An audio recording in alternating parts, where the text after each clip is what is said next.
है भागलपुर से। पुलिस और अपराधियों के बीच मुठभेड़ हुई है। जानकारी के मुताबिक सुल्तानगंज में कार्यपालक अभियंता की हत्या और नगर सभापति राजकुमार गुड्डू को गोली मारने के मामले में पुलिस ने बड़ी कार्रवाई की है। छापेमारी के दौरान 3 अपराधियों ने थाने में सरेंडर कर दिया और पूछताछ के दौरान हथियार बरामदगी के लिए ले जाए गए रामधनी यादव ने पुलिस पर फायरिंग कर दी, जिसमें 3 पुलिसकर्मियों के घायल होने की खबर है। जवाबी कार्रवाई में पुलिस ने उसे गोली मारी। अस्पताल में डॉक्टरों ने उसे मृत घोषित कर दिया, जबकि घायल पुलिसकर्मियों का इलाज जारी है। पुलिस और अपराधियों के बीच में मुठभेड़ और इस मुठभेड़ के दौरान एक अपराधी ढेर हुआ, दूसरा गंभीर रूप से घायल हो चुका है। आपको बताते चले, पुलिस ने घेराबंदी करके ये पूरी कार्रवाई की है।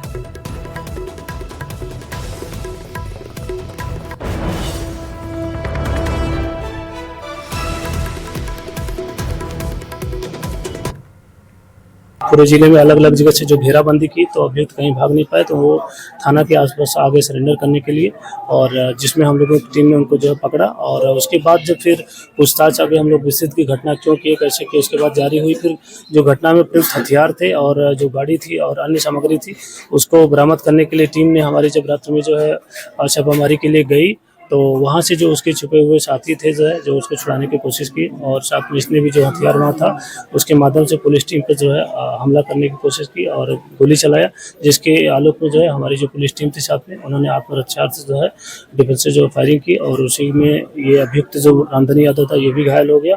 और साथ में हमारे 3 पुलिसकर्मी जो थे, एक डीएसपी और साथ में 2 हमारे इंस्पेक्टर, वो लोग भी घायल हो गए। और उसके बाद तत्काल इन सभी घायलों को जिला अस्पताल यहाँ पर मायागंज में जो है भर्ती कराया गया, एडमिट कराया गया। कल सुल्तानगंज नगर परिषद में पुलिस को बड़ी चुनौती अपराधियों के द्वारा दी गई थी। नगर सभापति राजकुमार गुड्डू और कार्यपालक अभियंता को उनके कार्यालय में गोली मारी गई थी, जिस मामले में लगातार जो है पुलिस घटना के बाद से छापेमारी कर रही थी। और देर रात 3 अपराधियों ने जो है सुल्तानगंज थाने में सरेंडर कर दिया था। वहीं उसके बाद जो है पुलिस उनसे पूछताछ के बाद जो है रामधनी यादव नाम के कुख्यात अपराधी को हथियार की बरामदगी के लिए सुल्तानगंज के कई जगहों पर ले गई थी और छापेमारी कर रही थी। इसी दौरान रामधनी यादव ने जो है वहां पर जहां पर हथियार छुपाया गया था, वहां पर से हथियार लेकर जो है पुलिस पर फायरिंग कर दी, जिसमें 3 पुलिसकर्मी घायल हो गए हैं। वहीं पर जवाबी कार्रवाई में जो है रामधनी यादव को गोली लग गई, जिसके बाद उसे जवाहरलाल नेहरू चिकित्सा अस्पताल लाया गया, जहां डॉक्टरों ने उसे मृत घोषित कर दिया। कहा जा सकता है कि पुलिस ने बड़ी कार्रवाई की है और घटना के कुछ देर बाद ही तीनों अपराधी जो है पुलिस की छापेमारी से डरकर जो है थाने में सरेंडर कर दिए। और उसके बाद जब पुलिस उनसे पूछताछ के बाद जब उन्हें हथियार बरामद करने के लिए ले गई, तो रामधनी यादव ने जो है पुलिस पर ही फायरिंग कर दिया था। वरीय पुलिस अधीक्षक ने कहा है कि मामले को लेकर जो है लगातार छापेमारी की जा रही थी और इसी का नतीजा है कि 3 अपराधियों ने सरेंडर किया। लेकिन रामधनी यादव जो है छापेमारी के दौरान जो है जहां उसने हथियार छुपाया था, वहां से हथियार लेकर उसने पुलिस पर फायर कर दिया। कहा जा सकता है कि बड़ी कार्रवाई जो है भागलपुर पुलिस के द्वारा की गई है और लंबे समय के बाद जो है इस तरह से अपराधी जो है के साथ मुठभेड़ हो गई और मुठभेड़ में जो है अपराधी मारे गए। वहीं तीनों पुलिसकर्मी का जो है इलाज जवाहरलाल नेहरू चिकित्सा अस्पताल में किया जा रहा है। आशीष रंजन, न्यूज 18 भागलपुर। और ज्यादा जानकारी के लिए न्यूज 18 संवाददाता आशीष रंजन हमारे साथ जुड़ रहे हैं। आशीष, कार्यपालक अभियंता की हत्या मामले में पुलिस ने बड़ी कार्रवाई की, एक बार पूरी जानकारी दीजिए, इस वक्त क्या अपडेट है इस मामले में? जी, देर रात जो है पुलिस घटना के बाद से जो है लगातार कई टीम बनाकर छापेमारी कर रही थी और इलाके को सील किया गया था, जगह जगह पर चेकिंग लगाई गई थी। पुलिस की दबिश को देखकर देर रात जो है तीनों अपराधी जो है टेम्पू से सुल्तानगंज थाना पहुंचे और वहां पुलिस के सामने सरेंडर कर दिया, जिसके बाद पुलिस लगातार उनसे पूछताछ कर रही थी और पूछताछ के बाद यह जानकारी हासिल करना चाह रही थी कि हथियार उन लोगों ने कहाँ छुपाया है। उसके बाद पुलिस रामधनी यादव को जो है कुख्यात अपराधी जो है उसे लेकर जो है सुल्तानगंज के कई ठिकानों पर छापेमारी कर रही थी।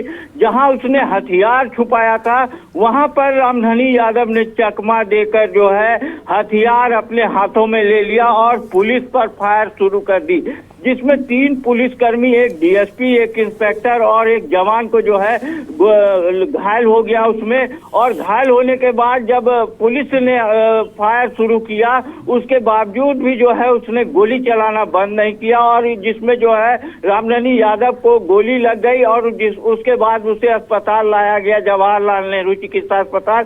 यहाँ डॉक्टरों ने उसे मृत्यु घोषित कर दिया है। वहीं 3 पुलिसकर्मी जो हैं उनका इलाज अभी जवाहरलाल नेहरू चिकित्सा अस्पताल में किया जा रहा है, लेकिन तीनों खतरे से बाहर बताए जा रहे हैं। कहा जा सकता है कि जो रामननी यादव है ये कुख्यात अपराधी है, पहले भी इस पर कई मामले हैं।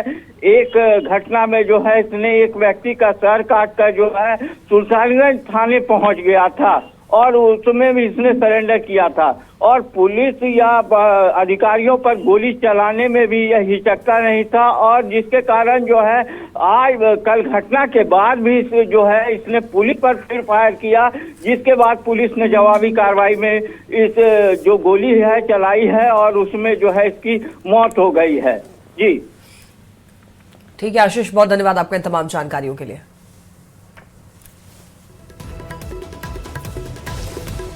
और चलिए अब बात पश्चिम बंगाल विधानसभा चुनाव की कर लेते हैं, जहां आज दूसरे और अंतिम चरण के लिए मतदान हो रहा है। इस चरण में विधानसभा की 142 सीटों पर वोटिंग शुरू हो गई है और इस बार 1448 उम्मीदवार मैदान में हैं।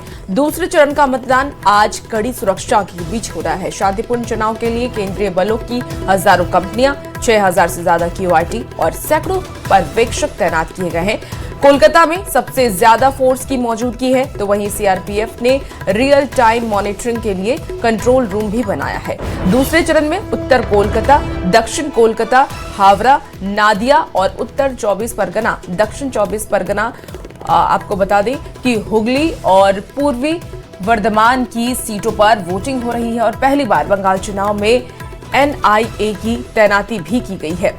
इस चरण को बंगाल के सत्ता की दिशा और दशा तय करेगी, क्योंकि इसी इलाके के दम पर ममता बनर्जी सत्ता की हैट्रिक लगा चुकी हैं। इस फेज में महिला वोटर ही निर्णायक भूमिका में हमेशा से रहती हैं। मुख्यमंत्री ममता बनर्जी के मां माटी और मानुष का असल इम्तिहान है। इस बार मुकाबला तृणमूल कांग्रेस के उस अभेद्य किले में है। पिछले चरण की अगर हम बात कर लें तो पिछले चरण में 152 सीटों पर मतदान हुआ था, जिसमें कि 93% वोटिंग हुई थी।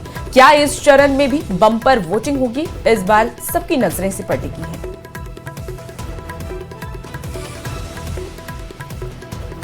पटना से बड़ी खबर, आज सम्राट कैबिनेट की दूसरी बड़ी बैठक होने वाली है। शाम 5 बजे बैठक का आयोजन होगा और इस दौरान कई बड़े प्रस्तावों पर मुहर लग सकती है। तो देखिए, जब पहली कैबिनेट की बैठक हुई थी तो उसमें भी कई बड़े फैसले लिए गए और जब ये दूसरी बैठक हो रही है तो इसमें भी उम्मीद जताई जा रही है कि काफी कुछ बिहार के लिए बड़े फैसले लिए जा सकते हैं। तो शाम 5 बजे का समय तय किया गया है, इस बैठक का आयोजन होगा और कई बड़े प्रस्तावों पर मुहर लगने की संभावना है। तो आज सम्राट कैबिनेट की दूसरी बड़ी बैठक होने वाली है। कैबिनेट की ये बड़ी बैठक अपने आप में काफी ज्यादा अहम, कई बड़े फैसले लिए जा सकते हैं, कई प्रस्तावों पर मुहर लग सकती है। इसी बीच देखिए एक और बड़ी खबर आ रही है, जहां विधान परिषद सीट पर चुनाव की तैयारी अब तेज कर दी गई है। मंगल पांडे के इस्तीफे से खाली हुई सीट पर चुनाव होगा। बीजेपी ने सूर्य कुमार शर्मा उर्फ अरविंद शर्मा को उम्मीदवार बनाया है।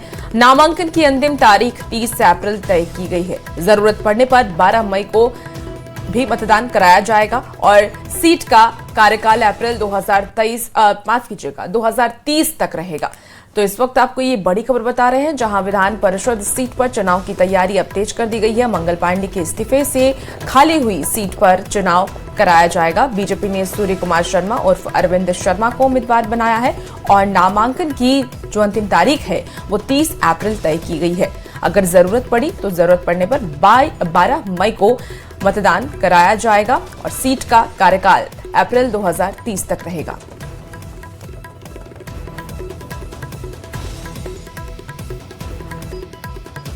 और देखिए, अरविंद शर्मा को दरअसल सीएम सम्राट चौधरी ने बधाई दी है। MLC के लिए प्रत्याशी घोषित होने पर सम्राट चौधरी ने अरविंद शर्मा को बधाई दी। सम्राट चौधरी ने एक्स पर पोस्ट भी किया है और पोस्ट के जरिए उन्होंने बधाई दी है। सम्राट चौधरी ने लिखा है कि आपके संगठन के प्रति अटूट निष्ठा, समर्पण और वर्षों की सतत मेहनत को मिला ये सम्मान प्रत्येक कार्यकर्ता के लिए प्रेरणा स्रोत है। पूर्ण विश्वास है कि आप जनसेवा, सुशासन और संगठन सशक्तिकरण के संकल्प को और अधिक मजबूती देंगे और जीत की अग्रिम बधाई और शुभकामनाएं। ये ही पोस्ट वो यहाँ पर आप देखिए सूर्य कुमार शर्मा और अरविंद शर्मा जी को यहाँ पर शुभकामनाएं देते हुए एक पोस्ट जारी किया गया है सम्राट चौधरी के एक्स हैंडल से।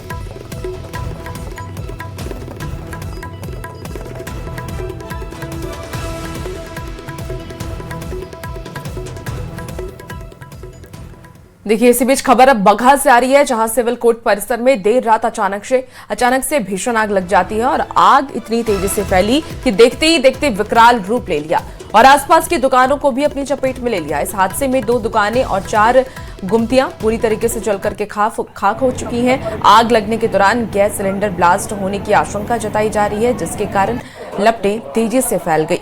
तस्वीरें भी टीवी स्क्रीन पर आपको दिखा रहे हैं। तो देखिए सिविल कोर्ट परिसर में देर रात भीषण आग लग जाती है। आग इतनी तेजी से लगी कि देखते ही देखते विकराल रूप इसने ले लिया और आग की वजह से कई दुकानें इसकी चपेट में आ गई। इस हादसे में 2 दुकानें और 4 गुमतियां भी पूरी तरीके से जल करके खाक हो गई।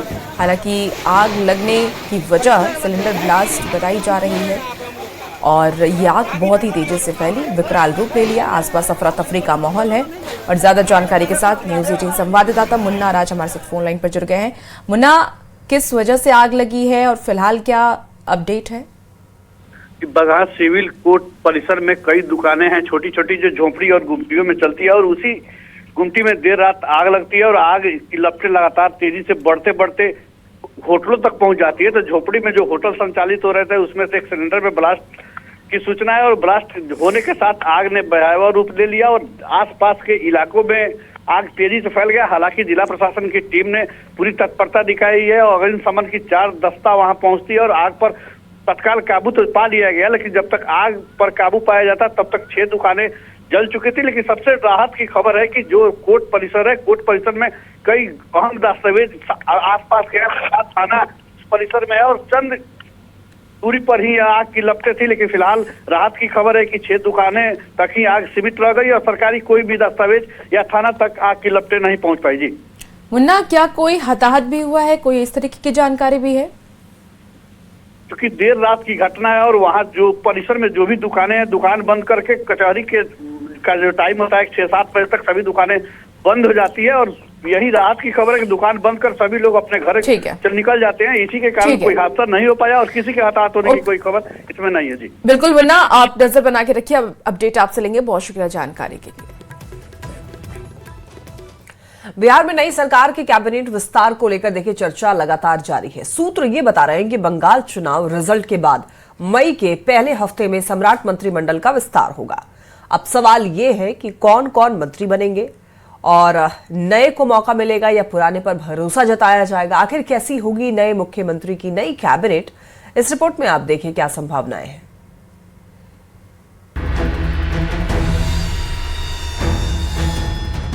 बिहार में नई सरकार के गठन और सम्राट सरकार के विश्वास मत हासिल करने के बाद जो सवाल सबसे ज्यादा सुनाई दे रहा है वो ये कि कब होगा सम्राट मंत्रिमंडल का विस्तार।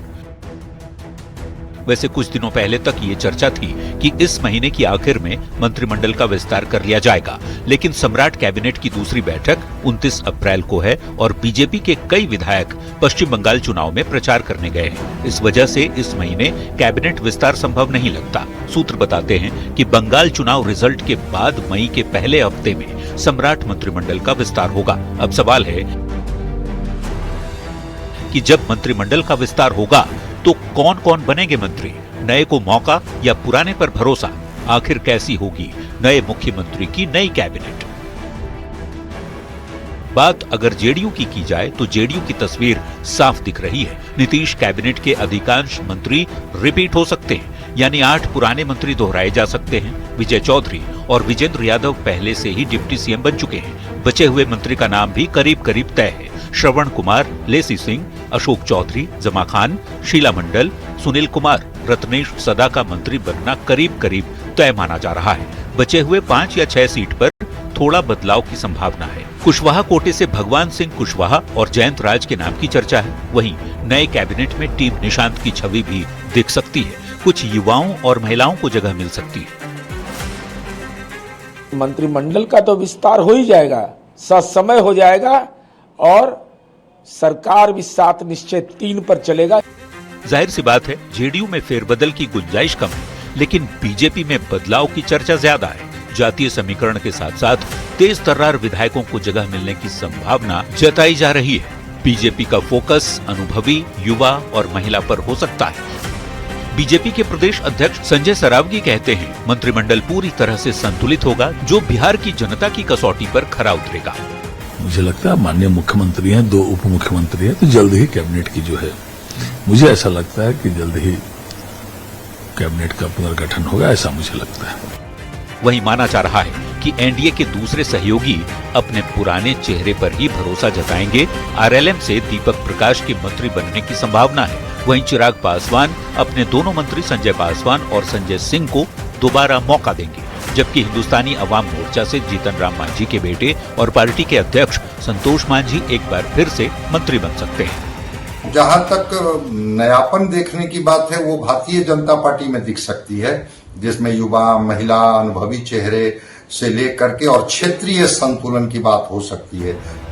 कुल मिलाकर सबकी नजर मंत्रिमंडल विस्तार और कैबिनेट विस्तार में किसे मिलेगा मौका, इसी पर टिकी है। न्यूज 18 के लिए पटना से आनंद अमृतराज के साथ ब्यूरो रिपोर्ट।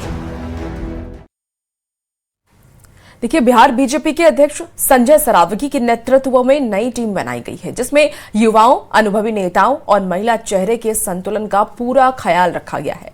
हालांकि नई टीम का ऐलान पार्टी के राष्ट्रीय अध्यक्ष नितिन नवीन के पटना आने और नई टीम पर मुहर लगाने के बाद ही होगा। बिहार में बीजेपी अब सरकार की ड्राइविंग सीट पर है और अब सरकार और संगठन के बीच बेहतर तालमेल के साथ आगे बढ़ने के लिए बीजेपी ने कमर कस ली है। बिहार बीजेपी के अध्यक्ष संजय सरावगी के नेतृत्व में नई टीम बनाई गई है। हालांकि इस टीम का अभी ऐलान नहीं किया गया है। बीजेपी के राष्ट्रीय अध्यक्ष नितिन नवीन जब पटना आएंगे तो इस नई कमेटी पर मुहर लगेगी, जिसके बाद ऐलान किया जाएगा। वैसे नई टीम में युवाओं, अनुभवी नेताओं और महिला चेहरे के संतुलन का पूरा ख्याल रखा गया है। वहीं प्रदेश अध्यक्ष ने कहा कि संगठन में 33% महिला आरक्षण का भी ख्याल रखा गया है। एकमात्र भारतीय जनता पार्टी ही देश में है जो महिलाओं को संगठन में 33% आरक्षण देती है। जब से भारतीय जनता पार्टी का हुआ, माननीय प्रधानमंत्री जी की जो सोच है महिलाओं को आगे बढ़ाए। संजय सरावगी ने कहा कि जब पार्टी के राष्ट्रीय अध्यक्ष युवा हैं, तो नई कमेटी में युवाओं को भी विशेष तरजीह दी जाएगी। तो निश्चित रूप से जो राष्ट्रीय अध्यक्ष हमारे इतने युवा हैं, तो भारतीय जनता पार्टी तो युवाओं को प्राथमिकता देती है। माना जा रहा है कि उपाध्यक्ष, मंत्री से लेकर मीडिया पैनल तक में बड़ा बदलाव होगा, क्योंकि अभी तक सम्राट चौधरी की बनाई कमेटी ही काम कर रही है। दिलीप जायसवाल के प्रदेश अध्यक्ष रहते चुनाव के कारण नई कमेटी नहीं बनी थी। न्यूज 18 के लिए पटना से रवि एस नारायण के साथ ब्यूरो रिपोर्ट। पटना के बिहटा में मुख्यमंत्री सम्राट चौधरी ने एमएसएमई टेक्नोलॉजी सेंटर का उद्घाटन किया और इस मौके पर केंद्रीय एमएसएमई मंत्री जीतन राम मांझी भी मौजूद रहे। बिहटा का ये टेक्नोलॉजी सेंटर करीब 15 एकड़ में 171 करोड़ की लागत से बना हुआ है।